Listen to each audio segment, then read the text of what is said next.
Next on my list is, I forgot about this, so this is 100% my bad, but I have to take a Sawzall up here now and cut the ears of this transmission off. And that's to make room for our speed engineering headers. Basically gonna follow the block here with a straight edge and whoop, off it goes. So wish me luck. We're gonna get some stuff primed, come back and cut our new transmission up. Because that's what you wanna do with a new transmission, is cut it up with a Sawzall. Perfect.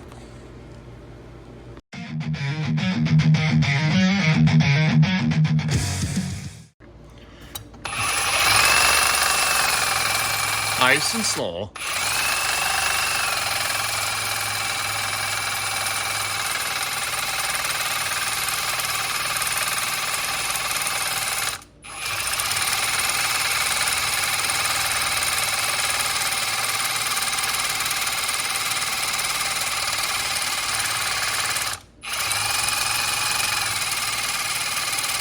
All I gotta say is thank God this is aluminum.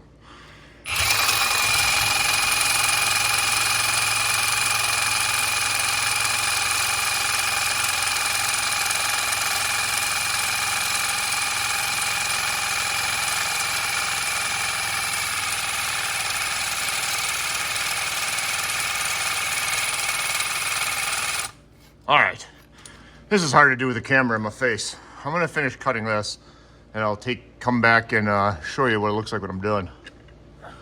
Okay, okay. There you have it. That's one ear off. There she is.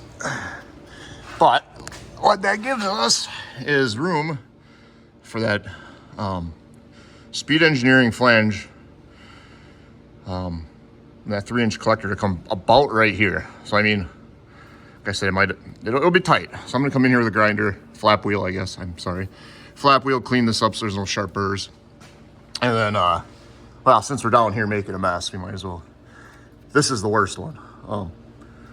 The passenger side is by far the tightest between where the A-arm bolts into and this ear, and I'm probably gonna it's already looking like I'm gonna have to reroute these transmission lines. And probably this crank sensor, but we'll worry about that once I finish chopping apart my transmission. In the spirit of the channel, I figured I'd show you what Sawzall blade I'm using. This one seemed to work really good. This was the Extreme Cut, the Bosch thick metal. Let's see, is that a part number? RESM9-2. Pretty much nice and slow, slice through it like butter. Again, it's cast aluminum and maybe it doesn't make a big difference, but that's what that side looks like. And you can see now it opens up a much wider channel in here. I still might have to shave some of this off, and I don't know, this is gonna be tight. I know it's doable, but we'll take you in here when we figure that out. Okay, self-admittedly here, it's a few weeks later. I'm finally getting around to putting this together, but I wanted to give a good shot at how these speed engineering headers come up through the opening. A lot of people just rush by this, it seems like, on other videos. But you can see here, I moved my transmission lines to kind of follow the pan up, come underneath the starter. And I got about, what are we gonna call this? 1.5 inch space there, about 1/4 inch of space, maybe 3/8 here. And where I cut the ear off of the transmission, probably a solid 1/2 inch once I put on my stamped steel inspection cover that I basically trimmed the same way as I did the transmission. And again, this side, plenty of room all the way around except for my ShiftWorks transmission cable apparatus. So I have a couple ideas for this one. You'll see in another video. I'm actually thinking about using a header flange to space this out another 3/8 of an inch. I have plenty of room here. It'll help me clear this. And I think it's worth the risk of seeing how it seals to the head with the spacer to get this moved over without having to weld a super tight offset here. But those are the speed engineering headers installed in this build. Hope that gives you guys a good idea when you're looking at buying a set of these for yourself. I'll also come back here and give you guys a real quick sneak peek of what's to come. We'll be working, I'm sure, another video on this. We'll see how much time I take, but here it is. Ready?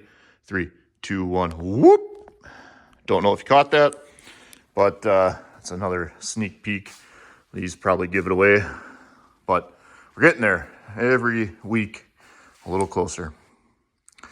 Thank you so much for watching this shorter episode of Beyond the Manual. Again, I'm hoping if you're doing this yourself, it gives you an idea of clearance, how much to cut, and what they really fit like. Hopefully I took enough good videos to give you that. Here you can see, where the collectors come down isn't much further down than the oil pan. We already know this exhaust is going to sit pretty low, but plenty of other people have done it without issue. So thanks for watching. We'll catch you next time on Beyond the Manual.